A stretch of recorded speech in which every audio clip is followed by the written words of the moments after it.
Êxodo 15, 26, a palavra de Deus, ela diz assim: e disse: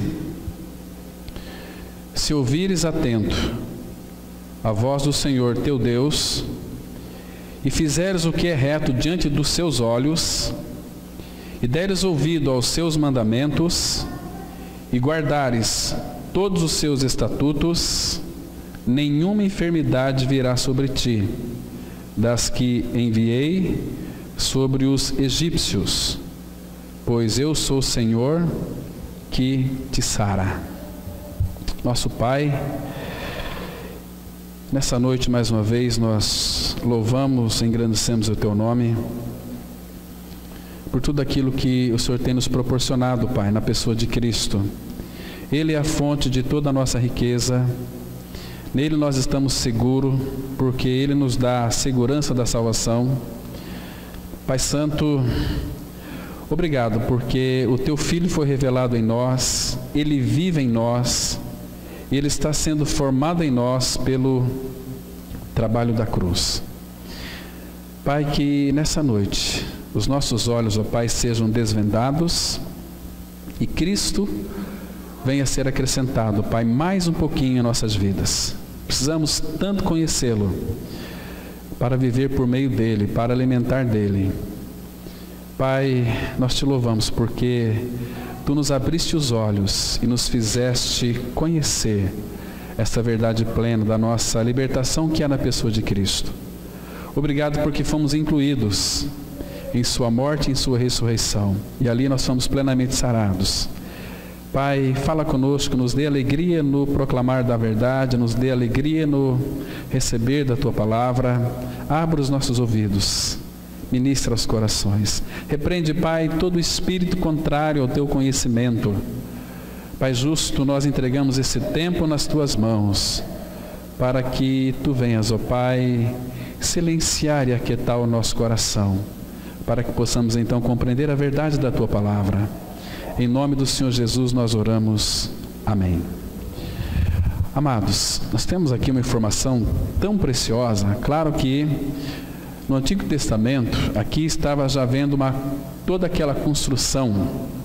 A lei havia sido estabelecida e então o Senhor havia já enviado para todo o povo muitas das enfermidades em decorrência deles não cumprirem os mandamentos e as leis que foram instituídas pelo Senhor. E por conta deles não cumprirem, e nenhum ser humano consegue cumprir, então Deus, Ele enviou uma série de enfermidades, que se vocês lerem depois em Deuteronômio, capítulo 28, a partir do versículo 15 até o final do capítulo, ali estão todas as maldições em decorrência daqueles homens não obedecerem aos mandamentos, não cumprirem os estatutos, não guardarem a lei, né? O homem, nós sabemos que todo homem que nasce neste mundo, ele já nasce debaixo da lei, não cumprindo a lei. Gálatas 3 vai dizer que maldito é todo aquele que não cumpre os mandamentos, a lei e os profetas. Mas graças a Deus que em Cristo nós somos tremendamente abençoados, porque Jesus, Ele veio e Ele cumpriu toda a lei, todos os mandamentos e veio morar dentro de nós. Por isso que nele nós somos abençoados com toda a sorte de bênçãos espirituais. Agora, irmãos, nós temos aqui uma informação tão preciosa que ele disse aqui no final do versículo. Nós vamos pegar aqui esse versículo do Antigo Testamento e verificar que o que ele começou dizendo aqui: se ouvires atento a voz do Senhor teu Deus e fizeres o que é reto diante dos seus olhos. Aqui era uma condição para que então o povo pudesse ver de uma forma saudável.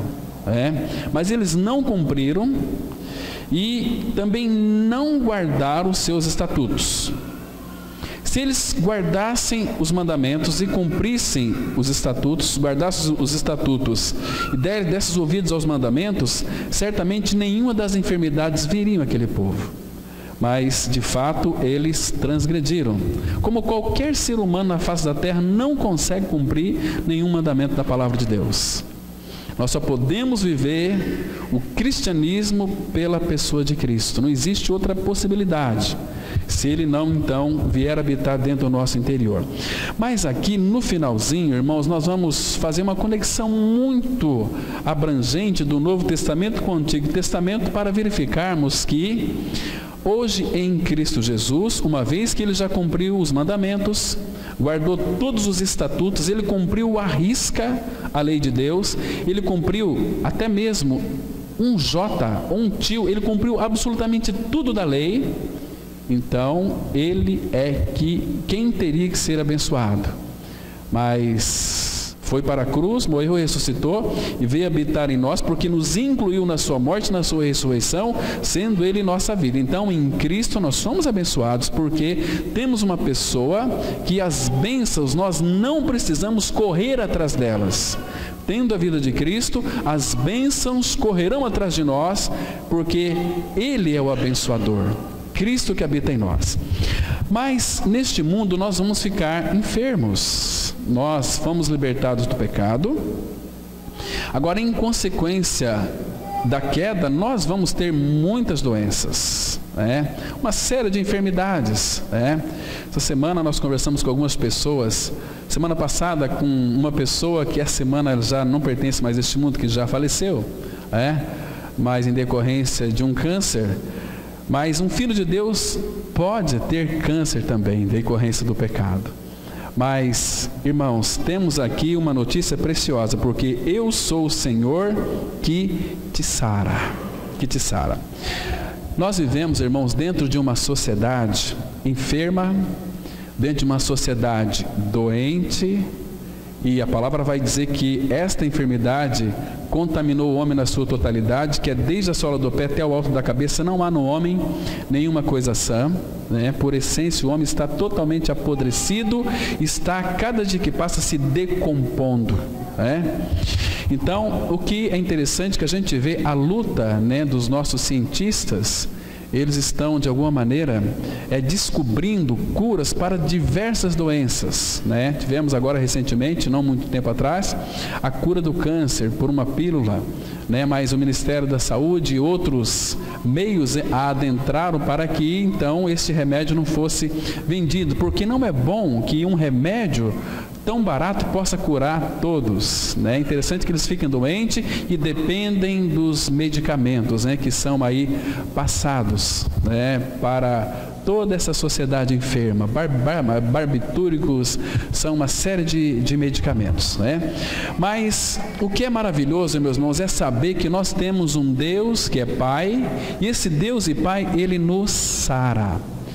Agora, amados, aqui, quando nós, nesse versículo aqui que nós acabamos de ler, no finalzinho dele fala, eu sou o Senhor que te sara. Aqui no original, no hebraico, essa palavra aqui, ela poderia ser traduzida para o nosso idioma, seria assim, eu sou o Senhor, o seu médico, aquele que te cura, aquele que de fato é que o remédio essencial para nós. Só que a cura para a nossa enfermidade, irmãos, não é um remédio que Ele vai nos dar. Eu quero agora falar um pouquinho sobre o pecado, porque as nossas enfermidades, Deus, Ele pode usar e deixou os médicos para que através do médico, da ciência, pudéssemos ser curados. E Deus também pode operar uma cura extraordinária, miraculosa, é um Deus que pode todas as coisas, Então, Deus, Ele cura as nossas enfermidades, todas elas, a gente vai analisar aqui um pouco, porque é necessário, irmãos, que um filho de Deus, ele vive uma vida saudável, porque onde há saúde e saúde espiritual, há, em última análise, uma coisa chamada crescimento. Agora, vamos pensar um pouquinho. Qual é a doença da sociedade? Qual é a sua doença?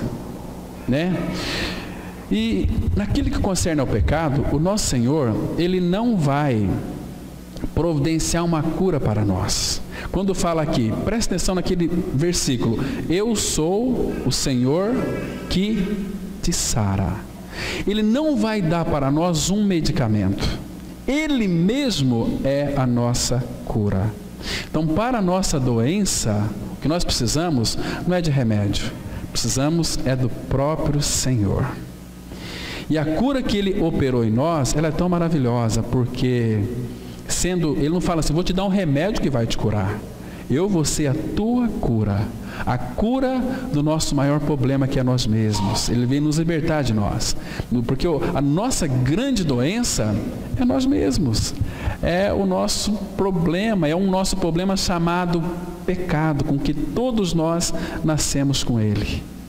Né? Este pecado, irmãos, ele vai, cada dia que passa, corrompendo o nosso corpo, né? E o indício que você está morrendo, a cada dia que passa, é as dores com uma determinada idade, né? Você começa a sentir essas dores, são tudo indícios de que você vai morrer. Eu e você, nós nascemos neste mundo não para viver, nascemos para morrer. O que aguarda esta humanidade é um túmulo apenas, né? Agora nós temos a informação que o nosso Pai Celestial, Ele veio para nos curar, para ser a nossa cura. Ele mesmo é aquele que nos sara. Porque para mim e para a sua enfermidade, você acha que tem remédio para o pecado? Qual o remédio que nós podemos então dar para uma pessoa para sarar o pecado? Será que é um monte de conhecimento bíblico? Para ele ficar com a mente cheia de conhecimento bíblico e sem a realidade espiritual? Não é isso que Deus quer. Deus sempre vai nos curar de uma maneira profunda, que vai tratar com o cerne do nosso pecado. Porque para o pecado não existe um remédio que possa curar. As religiões, elas mascaram, né? Às vezes a religião, o que a religião cura? A religião cura câncer, a religião cura AIDS, a religião cura uma série de doenças, dores nas costas, cura paralítico, tudo isso a religião cura. Todas as religiões do mundo têm o seu método de curar. Todas as religiões, elas curam. E muitas das curas são feitas em nome de Deus. São feitas em nome de Jesus, né? E cura. Como é que nós sabemos disso? Que as curas são processadas em nome de Jesus, mas não é Jesus quem cura. Lembra lá de Mateus capítulo 7? A partir do versículo 22, ele diz assim, naquele dia, Jesus está dizendo, muitos, né, que chegarão no último dia, muitos chegarão diante do Senhor, vai dizer o seguinte, Senhor, porventura não temos nós profetizado em Teu nome?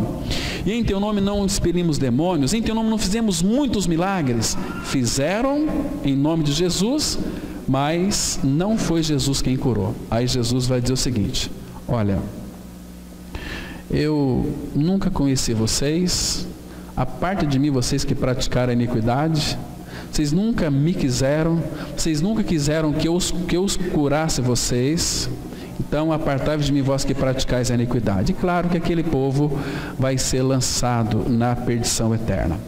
Porque, irmãos, para o pecado do homem não tem cura, não tem remédio neste mundo que possa curar. Quer ver só? Tem um texto em Naum, capítulo 3... Naum capítulo 3, nós vamos verificar aqui que o nosso diagnóstico, ele é desanimador, pois não há muito o que fazer com uma doença terminal. Naum capítulo 3, o versículo 19, nós temos esta declaração da palavra de Deus que diz assim, Naum 3, verso 19. Vamos ler com bastante atenção.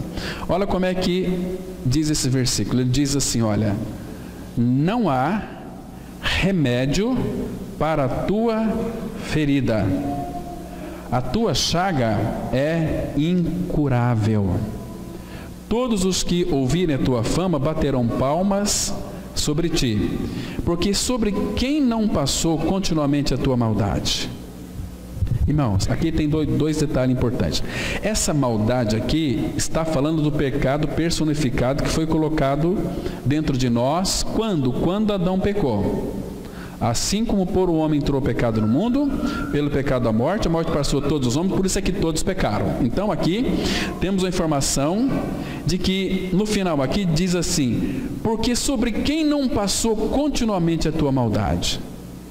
Ou seja, passou sobre todos, porque todos que nascem neste mundo já nasceram pecadores.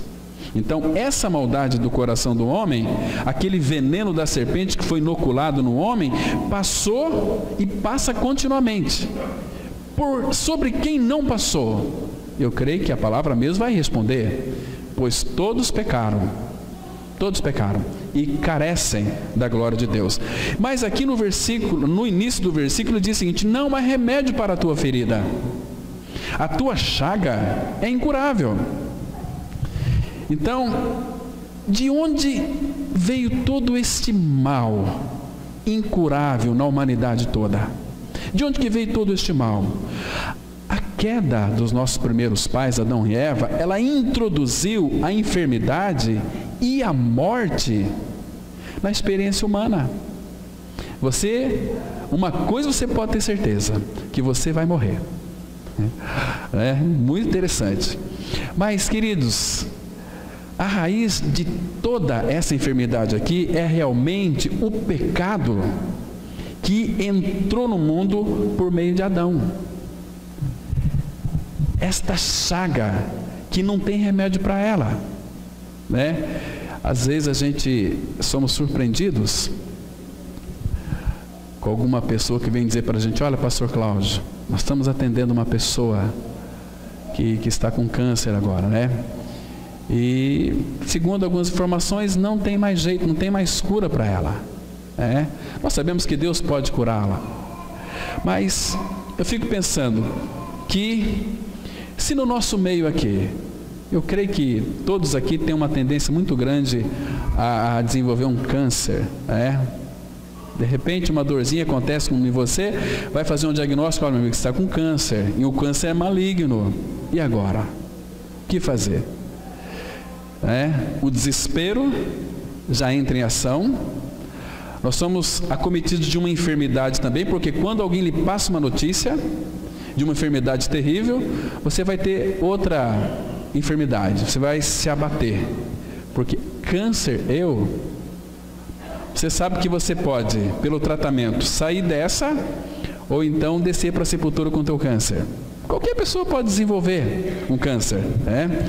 Agora, queridos, as pessoas, quando têm um diagnóstico, são diagnosticadas com um câncer, obviamente elas vão correr rapidamente para o hospital, procurar, talvez, se ela puder ter dinheiro, um melhor médico para tratar da sua doença, chamada câncer. Só que uma pior doença do que esta, que se chama-se pecado, com que todos nós nascemos com ela, as pessoas não estão dando muita atenção. E esta doença chamada pecado, com que todos nós nascemos, por isso que você é um pecador, por isso que você cobiça, por isso que nós nos fingimos de bonzinhos, mas na realidade lá no fundo nós somos adúlteros, nós somos cobiçosos, gananciosos, arrogantes, gostamos de falar mal da vida dos outros. Tudo isso pecado faz conosco. Então o Senhor Jesus veio para nos libertar dessa enfermidade terrível, desse pecado terrível. E a primeira cura que o Senhor Jesus ele fez no homem é libertá-lo, o homem, do pecado. Ele tirou o pecado do homem, porque Jesus, irmãos, ele veio para tirar o pecado. Ele veio para colocar dentro de mim e de você, a Ele mesmo, a vida eterna. Lembra daquele texto no Evangelho de João? Abra sua Bíblia no Evangelho de João, capítulo 1, versículo 29. Nós temos aqui uma informação tão preciosa a respeito do nosso Senhor, que isso aqui deve fazer com que o nosso coração se alegra, que o nosso coração possa se regozijar nesta obra que Ele veio realizar. Evangelho de João 1, versículo 29, as Escrituras dizem assim: no dia seguinte, viu João a Jesus, que vinha para ele, e disse: Eis o Cordeiro de Deus que tira o pecado do mundo. Irmãos, olha que informação gloriosa e preciosa nós temos aqui. Temos uma informação tão rica, que graças ao Senhor que está escrito, porque Jesus é o Cordeiro de Deus que tira o pecado do mundo. Ele veio para tirar o seu pecado e o meu pecado. Isso não é maravilhoso? O pecado, ele é a fonte produtora e geradora de pecados. Por que um homem, ele peca? Porque ele está com o pecado intrinsecado dentro de si. Agora, Jesus veio para tirar o pecado do mundo. Muitos que ainda não são regenerados, porque eles de fato não querem ser curados desse mal maligno, chamado pecado. Tem muitas pessoas que não querem ser curadas. Querem viver uma vida de máscara, uma vida em pecado, e a Bíblia com relação ao pecado, irmãos, ela é muito dura. Tem umas verdades aqui que eu preciso de dizer, que é bíblica, e eu não escrevi Bíblia, então se está escrito temos que dizer. A palavra fala em 1 João 3,8, não precisa abrir, eu só vou citar aqui, mas ela diz assim, olha, 1 João 3,8, quem comete pecado é do diabo. Quem comete pecado procede do diabo. E a parte B desse versículo diz assim: para isto o Filho de Deus se manifestou para destruir, para desfazer as obras do diabo. Vocês entendem, irmãos, que nós temos uma série de desejos, e muitos dos nossos desejos, à luz da palavra de Deus, são de fato pecado. Porque em muitas vidas, irmãos, que pessoas que então não foram regeneradas, ter relação sexual antes do casamento, isso para eles são comum. Viver hoje, de fato assim, uma vida que de fato não condiz com a santidade do Senhor, para muitas pessoas isso é comum, isso é normal, porque todo mundo faz isso, então eu posso fazer também. E hoje em dia é muito comum no meio evangélicos, pessoas, os pais admitir nas suas casas ou permitir que a sua filha durma com o seu namorado. Isso é fornicação, isso é pecado. Isso é terrível. A sociedade, ela está abraçando todo esse tipo de coisas que são abomináveis diante do Senhor, que não expressa a vida de Cristo, santidade. Estou falando aqui no meio evangélico. O mundo ímpio, se começar a falar aqui, nós sabemos que é uma podridão só. A gente vê hoje muitas cores, que esse mundo tem apresentado, muito bonitas, são cores lindas, maravilhosas, é tudo normal, é tudo comum. Ai, que lindo, maravilhoso. Casa 1, 2, 5, 6, 7 casamentos, vamos casar, vamos viver junto, e por aí vai. Isto é abominação diante do Senhor. Abominação. E a palavra fala que os adúlteros não herdarão o reino de Deus, os que tais coisas praticam. Então, vai ser poucas pessoas que serão salvas? Exatamente. Hoje pela manhã nós falamos aqui sobre a sentença de morte. Nós verificamos, irmãos, que não vai ser multidão de pessoas salvas, não. Nós nos referimos aqui, na ministração pela manhã, que no mundo antigo, foram salvas apenas 8 pessoas. Noé e a sua família. E todo mundo pereceu com as águas do dilúvio. Isso aqui não lhe faz lembrar daquelas palavras do nosso Senhor Jesus Cristo, que diz o seguinte, olha, assim como foi nos dias de Noé, será também na vida do Filho do Homem. Comiam, bebiam, casavam e davam-se em casamento, até que Noé entrou na arca e Deus fechou a porta. Vai ser também na vinda do Filho do Homem. As pessoas vão estar aí, muitos vivendo uma vida em promiscuidade, uma vida de engano, enganando pessoas, dizendo-se cristãs, professando que ama muito o Senhor, mas a sua vida é uma mentira. Professam muito amor, mas as suas obras não condizem com aquilo que eles falam. Abra aí, quer ver só, em Tito, capítulo 1, Tito, capítulo 1. Temos uma declaração aqui tão triste, irmãos, que um versículo 15 e 16. Olha o que a Bíblia diz aqui. Tito, capítulo 1, versículo 15 e 16. A palavra de Deus, ela diz assim, olha: todas as coisas são puras para os puros. Todavia, para os impuros e descrentes, nada é puro, porque tanto a mente como a consciência deles estão corrompidas.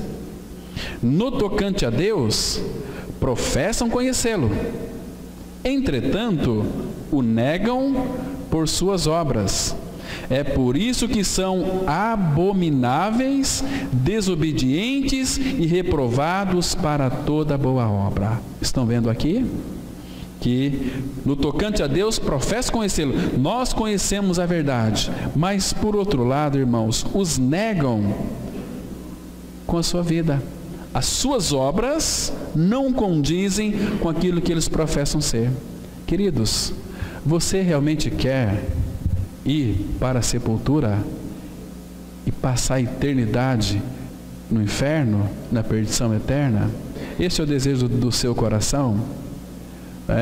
E nós vamos poder culpar Deus não, porque Deus amou eu e você e enviou o Filho dele para morrer numa cruz, e naquela cruz nos incluir naquele sacrifício. Naquela cruz ele crucificou a nossa velha vida. Naquela cruz ele tirou o pecado do mundo, porque Jesus é o Cordeiro de Deus que tira o pecado do mundo. Ele veio para tirar. Que história é essa? Que se ele veio para tirar, se eu criei em minha morte e ressurreição com Cristo, Cristo é a minha vida, como que eu posso viver no pecado? Como? A pergunta que o apóstolo Paulo faz em Romanos 6, versículo 2. Como viveremos ainda no pecado? Como nós, os que para o pecado, estamos mortos? Tem possibilidade? Só se for na nossa cabeça. Mas a Bíblia diz que não. E se você de fato não estiver respondendo a Cristo, porque Ele te amou, Ele tirou o teu pecado para ser a sua vida, e Ele quer que você então responda a Ele com toda a sinceridade do seu coração, que vive uma vida em comunhão com Ele e com a sua igreja, porque igreja é corpo de Cristo, irmãos. Hoje vemos aí os cristãos, os evangélicos, sem nada de evangelho, estão tudo perecendo. A gente conversa com tantas pessoas, atendemos tanta gente aqui, das mais diversas denominações, que se morrerem hoje, vão tudo para o inferno. Queridos, será que você realmente está contente com a tua vida diante do Senhor? A tua vida expressa Cristo? Você tem sido uma testemunha diante dos irmãos, diante dessa sociedade, lá no seu lar, lá na sua casa? Você tem sido uma testemunha de Cristo? Será que a tua esposa vê Cristo na sua vida? Será que teu marido vê Cristo em você? Será que teus filhos vê Cristo em você? Expresso? Ou você é mais um na sociedade? Ou você, aos domingos, pega a sua Bíblia, esse livro preto aqui, coloca debaixo do braço e vai: eu sou um crente, mas vive durante a semana uma vida de promiscuidade, de cobiçando, uma vida totalmente descabida. Sei que tem muitas pessoas que desejam viver onde se sentem bem, mas não querem ouvir a palavra. Não quero ouvir a palavra, porque a palavra de Deus as liberta, e Satanás não quer que você escute a palavra de Deus. Ele quer que você vá num lugar onde você se sinta bem, onde o teu ego é massageado, onde aquelas palavras dóceis, sedutoras, começam a te envolver e você fala: ai, é de Deus, é de Deus. Cuidado com isso, meu irmão, muito cuidado. Porque, sabe por que as pessoas, elas correm da palavra? Porque não gostam dela. A palavra de Deus, como realidade espiritual, é vergonhosa para muita gente. Por quê? Porque a palavra os confronta. Abra sua Bíblia em Jeremias, capítulo 6, versículo 10. Jeremias 6, verso 10. A palavra de Deus, ela é vergonhosa para muita gente, irmãos. porque a palavra vai testemunhar contra o seu pecado. Jeremias, capítulo 6, versículo 10. Depois você deixa a sua Bíblia aberta aí nesse capítulo. Vamos ver mais alguns versículos. A palavra de Deus, ela diz assim, ó, Jeremias 6, verso 10. Primeiro ele faz uma pergunta aqui, olha. A quem falarei e testemunharei para que ouçam? Agora, veja o que ele diz na sequência. Eis que os seus ouvidos estão incircuncisos e não podem ouvir. Eis que a palavra do Senhor é para eles coisa vergonhosa. Não gostam dela. Ou seja, não tem aptidão, não tem apetite pela palavra de Deus. A palavra de Deus para eles é uma vergonha. Por isso tem muitos evangélicos que durante a semana nem pegam a Bíblia para ler. E estão dizendo, mas eu sou uma nova criatura, eu vou para o céu. Só se for o céu da boca da onça. Porque enquanto você não descansar na suficiência do Evangelho da Graça, você é um ímpio. Você é um crente não regenerado. Porque a nova criatura, irmãos, é uma figura da ovelha, né? A nova criatura, ninguém precisa dizer para um filho de Deus que ele tem que ler a Bíblia. O filho de Deus, ele tem uma aptite natural para ler as Escrituras. Como a ovelha, você não precisa ensinar a ovelha, você tem que comer capim. A ovelha, ela vai comer capim, porque ela necessita daquilo. Um filho de Deus necessita da palavra, né? Aqueles que não leem Bíblia são tudo uns filhos do diabo. Nós temos que falar a verdade para ver se os nossos ouvidos sejam desentupidos com a cera do diabo. Por isso que alguém diz que o Espírito Santo é aquele cotonete que vai desentupir os nossos ouvidos, vai manchar nossas ovelhas com sangue para ouvirmos a voz dele. Hoje, se ouvirdes a sua voz, não endureçais o vosso coração.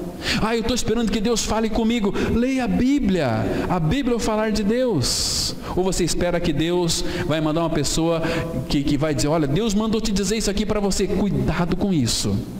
Tudo que Deus tem para mim e para você está escrito.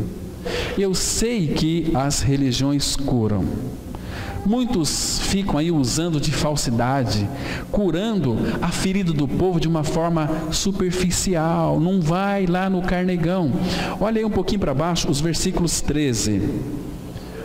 Jeremias 6, 13 e 14 diz assim a palavra. Olha o versículo 13. Porque desde o menor deles até o maior, cada um se dá a ganância, e tanto o profeta como o sacerdote usam de falsidade. Tanto o profeta como o sacerdote usam de falsidade. Cuidado com esses profetas, que só trazem ilusão para as pessoas. Veja aqui o versículo 14. Curam superficialmente a ferida do meu povo, dizendo paz, paz, quando não há paz. Eles curam sim, mas curam superficialmente, não vai alcançar o carnegão, o pecado. É igual quando você estiver com pneumonia. A pneumonia, ela dá náuseas, ela dá dor de cabeça, ela dá sidorese. Aí você toma uma aspirina para curar a sua dor de cabeça, mas você não vai tratar lá com carnegão, com a infecção. Tem que tomar penicilina, como é que chama aquele remédio? Bezetacil. Tem que tomar bezetacil, né? Bezetacil para curar essa infecção, não é verdade? Penicilina da minha época e do irmão Mauro, né? Daquele tempo antigo lá, né?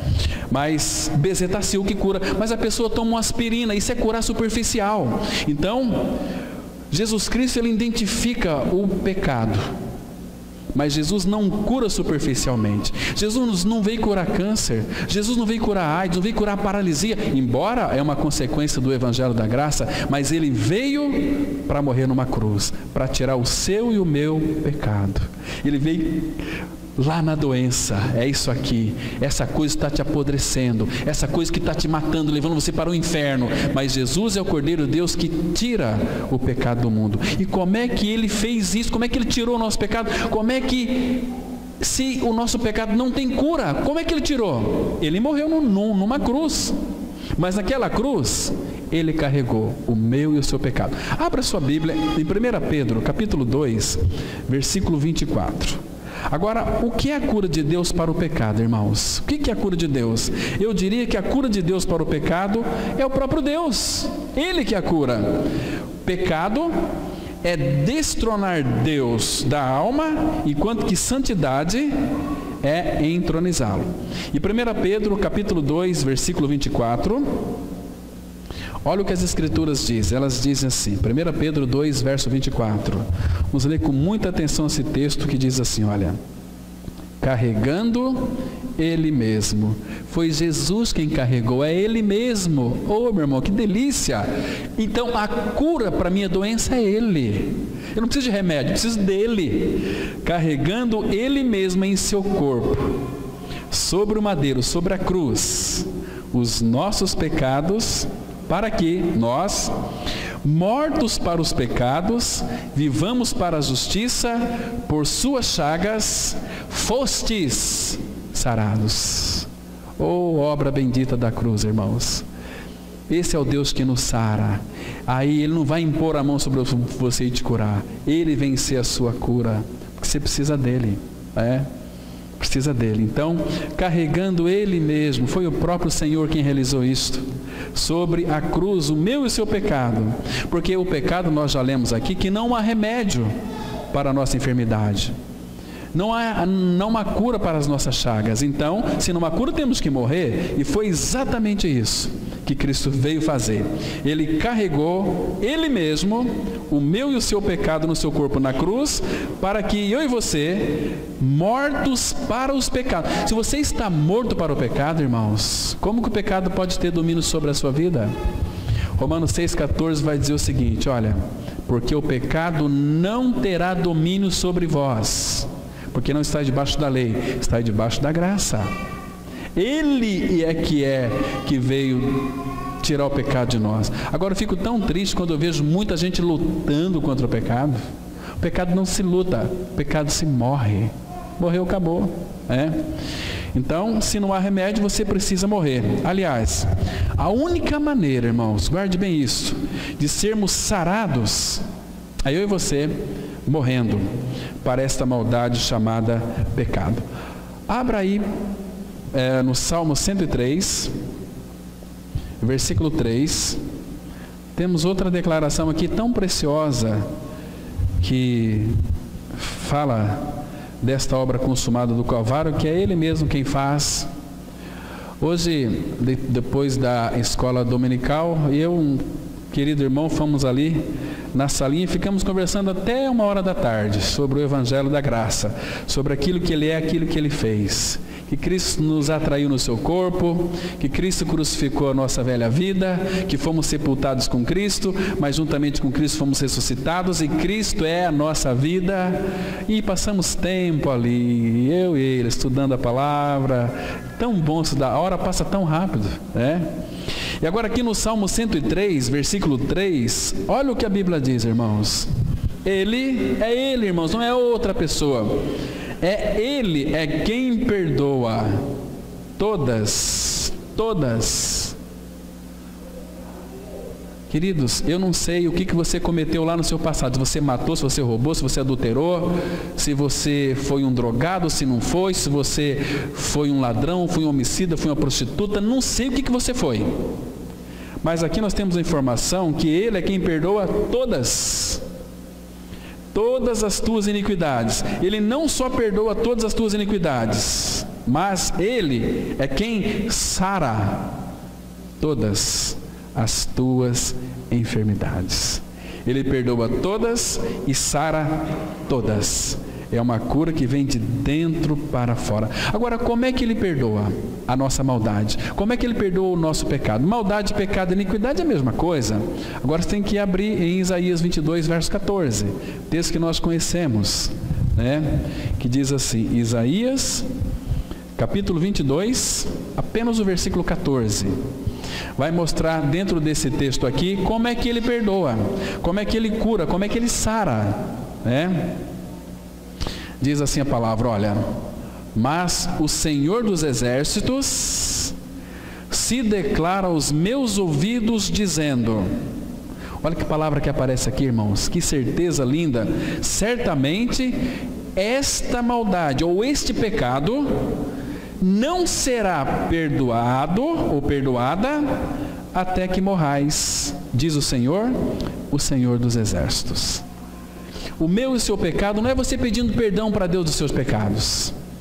Você pode pedir perdão, Ele nunca vai te perdoar, porque Ele já te perdoou. Você tem que crer que você foi crucificado e morto com Ele. O dia que Deus revelar essa palavra no seu coração, que você foi morto com Cristo na cruz, você está liberto. Mas enquanto você não crê nessa verdade que você morreu com Ele, esqueça, você está indo para o inferno, você está correndo perigo de morte eterna.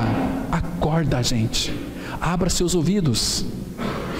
Pegue esse versículo aqui, vá para o seu quarto hoje à noite, essa semana, e ore, fala, Pai, me dê sabedoria para que eu compreenda o que Tu tens dito na Tua palavra. Porque se Ele não revelar, nós continuaremos no engano. Não é eu que revelo para vocês, é obra do Espírito, foi dado para revelar aquilo que Cristo é e aquilo que Cristo fez. Estão me compreendendo? Porque se você ainda não tem revelação dessa verdade, você não foi curado. Agora você tem que fazer aquela oração, como fez Jeremias. Abra lá em Jeremias 17, versículo 14. Né? A revelação de que você foi curado na cruz, em Cristo. Se você não tem essa revelação, peça ao Pai Celestial que lhe traga essa revelação. Você tem que orar dessa maneira. Jeremias 17, versículo 14. A palavra de Deus, ela diz assim, olha que oração linda, irmãos, nós devemos fazer também. Diz assim, cura-me, Senhor, e serei curado. Salva-me e serei salvo, porque Tu és o meu louvor. Vocês entendem, irmãos, que as orações dos nossos irmãos não são orações grandes, né? São orações tão objetivas, né? Cura-me, Senhor, e serei curado. Salva-me e serei salvo. Mas nós temos uma tendência de orar, né? A oração do religioso é assim. Ele não chama nem o Pai de Pai, chama assim, ó Deus, estamos aqui na Tua presença nesta noite. Ó Deus, nós entregamos, entrega nada. São tudo orações falsificadas, orações que não expressam a sinceridade do coração. São orações religiosas, né? Porque se nós orássemos de verdade, irmãos, sinceros, puxa vida, como nós iríamos sentir vergonha um do outro, né? Como nós iríamos sentir vergonha um do outro? Porque o Espírito traz ao nosso coração tudo aquilo que a gente precisa colocar diante do trono da graça. E nós não colocamos diante dos irmãos. Aqui nós mascaramos as nossas orações. Oh Pai, Te dou graças porque estamos todos aqui em Teu nome para Te louvar, para Te engrandecer. Mas lá em casa é um inferno. Lá em casa é um bregueiro desgraçado, ninguém se entende. Que cristianismo é esse? Que obra da cruz que é essa? O diabo tem cauterizado a vida, a consciência de muita gente. Que eles vivem para si mesmos, está tudo bem, não tem problema. Isso é semente cauterizada. Isso não funciona. Será que você não está, ou como muitos outros, tempo atrás falei com uma pessoa que ela saiu daqui nervosa e brava. Pastor, você é um estúpido, eu não creio nessa forma, isso aí é uma doutrina, é uma heresia. Eu falei o seguinte, perfeitamente, mas está escrito, eu creio. Porque, amados, a função de Satanás é cegar o entendimento dos incrédulos. A função do diabo é fazer com que você não acolha a verdade da palavra. Paulo fala assim em 2 Coríntios 4, mas se o nosso evangelho ainda está encoberto, é para os que se perdem que está encoberto, nos quais o Deus deste século, que é o diabo, cegou o entendimento dos incrédulos. E vou dizer uma coisa aqui muito interessante, abra os teus ouvidos agora. Todas as vezes que nós ouvimos o Evangelho da Graça, morte e ressurreição, e a nossa morte e ressurreição com Cristo, e não absorvemos isto, corremos um perigo muito grande também, de resistirmos a essa palavra. Quando nós começamos a resistir a essa verdade, Satanás vem e cauteriza a nossa mente, nosso entendimento, ele fica em trevas. Sabe o que vai acontecer? O próprio Deus, ele vai enviar para esses corações a operação do erro, para que as pessoas creiam a mentira. São os evangélicos vazios do Evangelho. Abra sua Bíblia em 2 Tessalonicenses, capítulo 2. 2 Tessalonicenses, capítulo 2, a partir do versículo 9. 2 Tessalonicenses, capítulo 2, a partir do versículo 9. Temos aqui uma declaração bastante perigosa, irmãos, uma advertência que temos dentro da palavra. Diz assim, Paulo está expondo aqui, o Espírito Santo falando através de Paulo. Diz assim a palavra: ora, o aparecimento do iníquo é segundo a eficácia de Satanás, com todo o poder e sinais e prodígios da mentira. Não é o que o povo busca? Sinais, prodígios e poder da mentira? Versículo 10: e com todo o engano de injustiça aos que perecem, porque não acolheram o amor da verdade para serem salvos. Olha o versículo 11. É por este motivo, pois, que Deus lhes manda a operação do erro para darem crédito à mentira. Queridos, esses que não acolhem o amor da verdade para serem salvos, irmãos, misericórdia. Aqueles que não acolhem o amor da verdade para serem salvos, o que acontece? Qual é o motivo? O motivo é que o próprio Deus, irmãos, o próprio Deus envia para o coração dessas pessoas a operação do erro para que eles acreditem na mentira, a fim de serem julgados todos quanto não deram crédito quando fala aqui é crase, a verdade, a Cristo e a sua obra consumada no Calvário. Paulo fala, nós pregamos a Cristo crucificado. É tempo, irmãos, de nós despertarmos do sono. Nós criamos tanto conceitos em nossa mente que tem que ser desconstruído pela cruz de Cristo, porque senão vamos perecer. Deus tem chamado um povo à santidade. Nós estamos brincando de cristianismo. É tempo, irmãos. Nós somos filhos da ressurreição, filhos do dia, para vivermos uma vida santa, para expressarmos Cristo. E o que nós estamos fazendo? Amados, Deus tem chamado um povo à santidade. Que tristeza é isso, saber que Deus, o próprio Deus, mandou para o coração dessas pessoas o erro. Não quer a verdade? Não quer a verdade. Então, fique com o erro. Mas nós estamos na Bíblia, nós somos batizados, eu aceitei Jesus, eu fui na frente. Você vai para o inferno. Aceitar Jesus não está na Bíblia. E a obra que nós temos que fazer é crer naquilo que Ele enviou. Queridos, somos chamados para um relacionamento com Cristo. Porque todo religioso quer fazer. Eu faço a obra de Deus. Que obra de Deus você tem que fazer? A obra de Deus Ele já fez, é dele, Ele que fez. Agora a igreja tem que ir para todo mundo e pregar o Evangelho. Mas muitos ainda desconhecem o Evangelho da graça. Às vezes até sabe, mas tem o Evangelho como realidade. Se não tiver, está perecendo. Irmãos, Cristo morreu numa cruz porque Ele te ama. Um amor infinito. Ele vai te amar até o último instante da sua vida. Agora que nós nascemos de novo, que morremos, ressuscitamos com Cristo, Eu sei que Cristo levou lá naquela cruz as minhas dores, as minhas enfermidades. Quer dizer que então que eu nunca mais vou ficar doente? Não estou dizendo isso. Não é isso que eu estou dizendo. Ele veio libertar da minha pior doença, que é o pecado. Cordeiro de Deus que tira o pecado do mundo.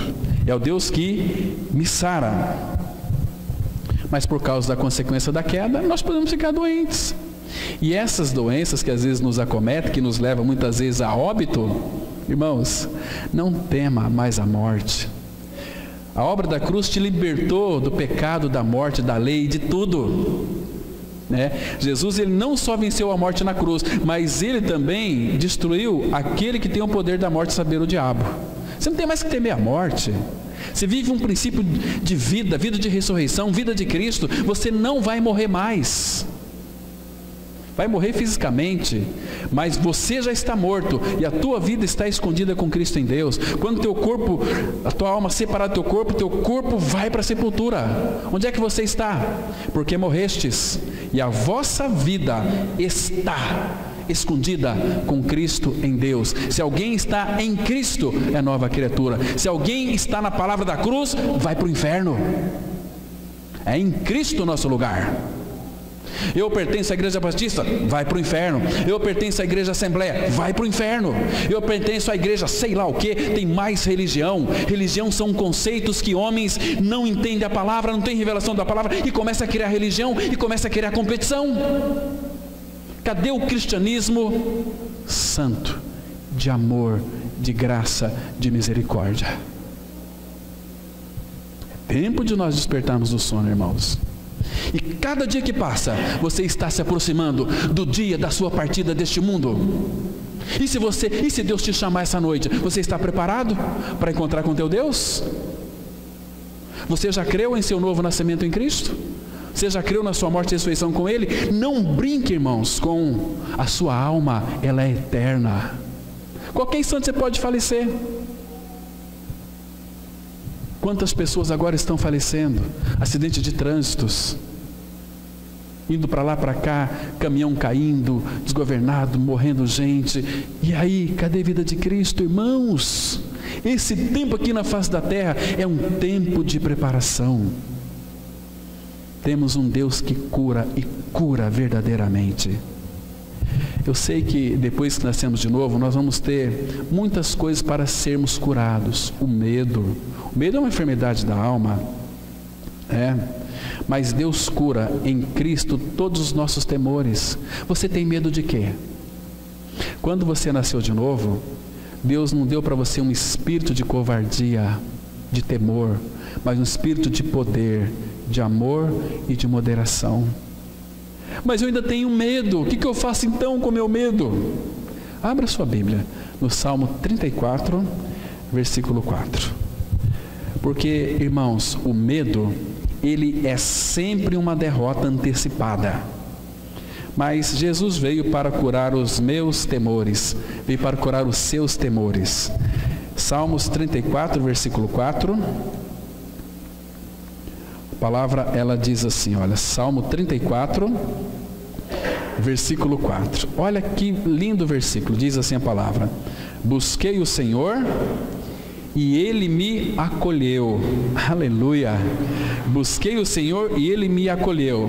Livrou-me de todos os meus temores. Mas eu tenho medo ainda. Busque a Ele. Fala para Ele do teu medo. Fala: Senhor, eu tenho medo. Eu tenho medo de barata. Eu tenho medo de borboleta. Eu tenho medo de ser assaltado. Eu tenho medo disso, aquilo. Eu tenho medo de barata. Busca Ele. Ele vai livrar você.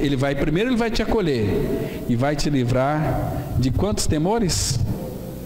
Queridos, se Cristo é nossa vida, de quem que você vai ter medo? Volta aí no Salmo 27. Nós lemos hoje pela manhã. Olha aqui que diz o versículo 1. Salmo 27, verso 1. Diz assim a palavra, olha que lindo versículo: o Senhor é a minha luz e a minha salvação. Aí ele faz uma pergunta: a quem temerei? A quem? Você tem medo do quê? Se o Senhor é a sua luz e a tua salvação, de quem terei medo? O Senhor é a fortaleza da minha vida, a quem temerei? Mas tem muita gente má, né? Tem os seus malfeitores. Olha o versículo 2. Quando porque virão, quando malfeitores me sobrevêm para me destruir, meus opressores e inimigos, eles é que tropeçam e caem. Está escrito na palavra, é a palavra de Deus. Versículo 3. Ainda que um exército se acampe contra mim, o exército inimigo, Satanás e todas as suas hostes espirituais do mal, ainda que um exército se acampe contra mim, não se atemorizará o meu coração. E se estourar contra mim a guerra, ainda assim terei confiança. Por quê? Porque maior é aquele que está em nós do que aquele que está no mundo. Versículo 4. Uma coisa peço ao Senhor e a buscarei, que eu possa morar na casa do Senhor todos os dias da minha vida. Para quê, irmãos? Para contemplar a beleza do Senhor e meditar no seu templo. Tem muita gente que quer ir para o céu encantados com as ruas de ouro, mas aquele que ama o seu Senhor vai para a casa dele e vai ficar lá todos os dias da sua vida para contemplar a beleza dele. Irmãos, por isso que são pouquíssimas pessoas que vão ser salvas, porque as pessoas não querem o Senhor, as pessoas não querem Cristo, elas relutam, elas criam conceitos, têm preconceito. Eu penso assim, eu sou justo, eu não roubo, eu não mato, eu não me prostituo, então Deus vai me aceitar porque afinal de contas você é o pior. Integridade, retidão não leva ninguém para o céu. Jesus veio buscar pessoas indignas, porque digna só é o Cordeiro. Ah, irmãos, como nós precisamos ganhar essas dimensões. Uma vez que nós fomos então libertos da nossa pior doença, que é o pecado, Jesus ele deixou uma comissão para a igreja.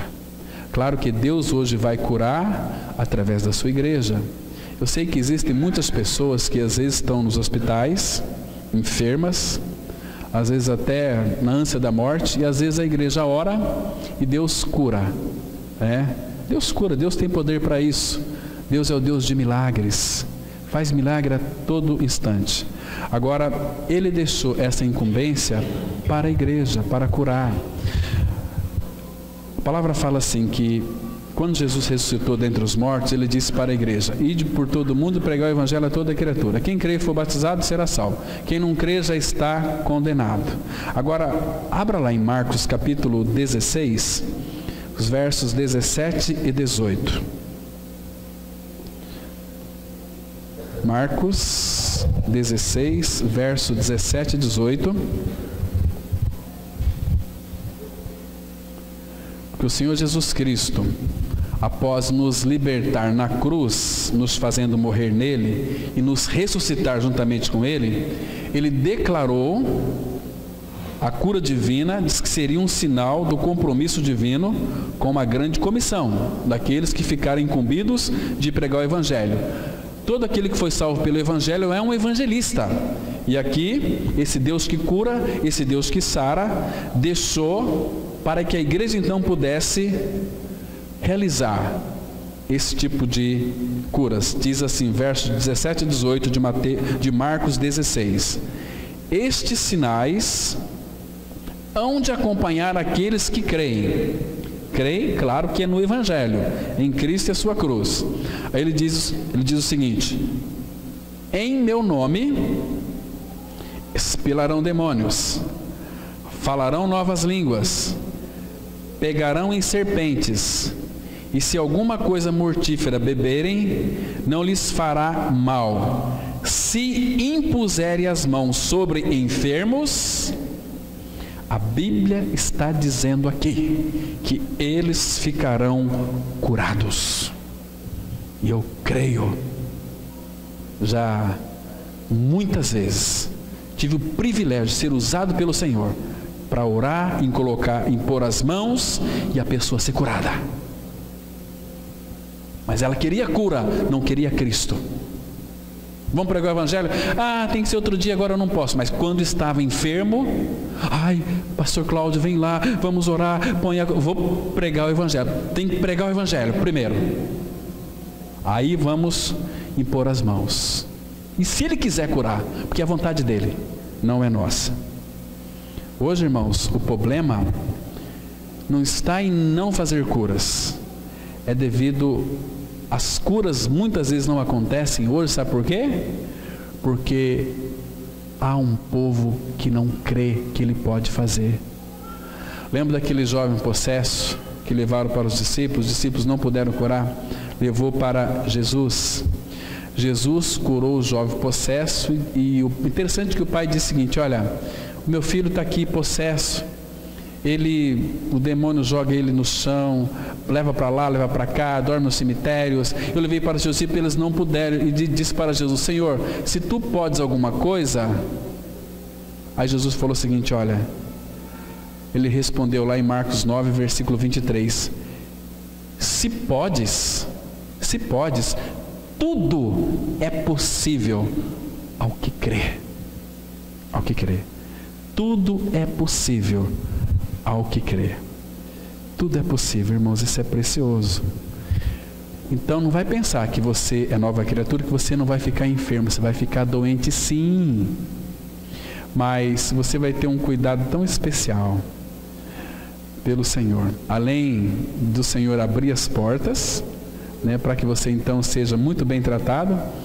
Eu tive ali na minha cidade, em São José do Rio Preto, eu tive lá um tratamento pelo SUS, foi um tratamento VIP, um tratamento assim de, meu Deus, eu fiz 2 cirurgias dos meus olhos, uma semana e depois 15 dias outra, mas um tratamento, falei, gente, contei para alguns amigos meus, falaram, você paga um plano de saúde, né? Falei, não senhor, Deus conduziu até lá e foi uma coisa assim maravilhosa, que Deus maravilhoso.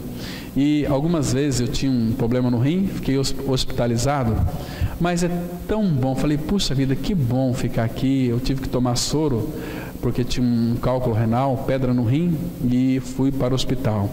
Mas queridos, que gostoso foi aquele tratamento ali, através dos enfermeiros e enfermeiras, e de médicos, Teve uma pessoa que falou assim, puxa vida, dificilmente o médico passa tantas vezes assim, você só hoje já é a 3ª vez. Eu falei, meu pai. Eu falei, eu já sei o que é. Aí eu lembrei daquele texto, que o Senhor diz que não desampara seus filhos jamais. E o último texto, abra a sua Bíblia, no Salmo 41, versículo 3. E Ele não vai te abandonar, irmão. Então quando você estiver enfermo, hospitalizado, lembre-se que ali Ele jamais vai te abandonar, Ele não vai te abandonar. Salmos 41, versículo 3, olha o que a Bíblia diz assim, olha quem que vai cuidar de você ali. Diz assim a palavra, olha, o Senhor, aleluia, irmãos, que lindo, o Todo-Poderoso, teu Pai Celeste, teu Criador, o Senhor o assiste no leito da enfermidade, na doença tu lhe afofas a cama. Esse é o nosso Pai, que Deus bendito é esse, que Jesus maravilhoso é esse. Então lembra quando Paulo ele apanhava, ele foi apedrejado, tido como morto, como é que Deus assistia Paulo? Enviando o médico Lucas com ele, e Lucas escreveu Lucas e Atos. Que precioso. Então, ali, o Senhor o assiste no leito da enfermidade. O filho, você acha que o pai não sofre junto com você? Você está enfermo? Ele está ali, presente. E eis que eu estou convosco todos os dias, até a consumação. Ele te ama. O pai é louco por você. Ele te ama com um amor incomensurável. Não dá para medir. Você está em qualquer lugar, seja numa cama de hospital, Ele está ali te assistindo. Se teu coração começa, Ele já manda um enfermeiro, Ele já manda um médico, Ele cuida, irmãos. Por isso que Pedro fala assim, olha, não fiquem ansiosos não, lança sobre Ele toda a vossa ansiedade, porque Ele tem cuidado de vós. Irmãos, esse é o nosso Senhor. E o versículo 4 diz assim: disse eu, compadece de mim, Senhor, sara a minha alma, porque pequei contra ti. Qual é a causa das nossas enfermidades, irmãos? Pecado contra Ele. Pecado contra Ele. Mas Ele foi traspassado pelas nossas transgressões. Ele foi moído pelas nossas iniquidades. O castigo que nos traz a paz estava sobre Ele. E pelas suas pisaduras, eu e você fomos sarados. Fomos sarados. E agora Ele vai dizer para nós todos os dias assim: olha, não temas, que eu sou contigo. Irmãos, precisamos conhecer esse Senhor Jesus, conhecê-lo na sua totalidade, e larga a mão de ser crente religioso. Vamos viver para a glória dEle. Vamos contemplá-lo, vamos amá-lo, vamos buscá-lo, vamos ter intimidade com Ele. Vamos viver a vida de unidade, a vida da igreja, tudo isso que Ele quer. A sua morte e ressurreição foi para unir um povo e tratar com este povo, porque nós vamos morar com Ele. Então Ele quer aperfeiçoar este povo. Ele quer um povo sarado. Ele começou nos curando, tirando o nosso pecado, porque Deus é a nossa cura. Ele é o Senhor quem nos sara. Ele não vai dar uma cura para o teu pecado. Ele vai ser a sua cura, te crucificando, te removendo o seu pecado e habitando dentro de você como o Senhor da tua vida. Amém? Vamos colocar de pé, vamos ter uma palavra de oração. Querido Pai, nós temos tantas coisas para te agradecer, Pai, porque Tu és um Pai tão bom, um Pai maravilhoso. Aliás, esse é um dos Teus nomes, maravilhoso Conselheiro. Obrigado porque Tu nos assiste a todo tempo. Obrigado porque os Teus olhos estão sobre nós, nos contemplando, guiando os nossos passos. Oh, Pai, obrigado. Nós te louvamos porque Tu encheu o nosso coração do Teu amor, da Tua graça, da Tua misericórdia. O Senhor tem acrescentado tantas coisas em nossas vidas, nos dado família de irmãos queridos. O Senhor tem nos dado um lar. O Senhor tem suprido as nossas necessidades emocionais, as espirituais e também as físicas. O Senhor tem fartado a nossa mesa. O Senhor tem nos enchido com Teu Espírito Santo. O Senhor tem nos dado bom sono, uma cama para dormir, Pai. Oh, que o nosso coração possa se alegrar cada dia mais. Muito obrigado, Pai. É no nome de Teu Filho Jesus que nós oramos. Amém.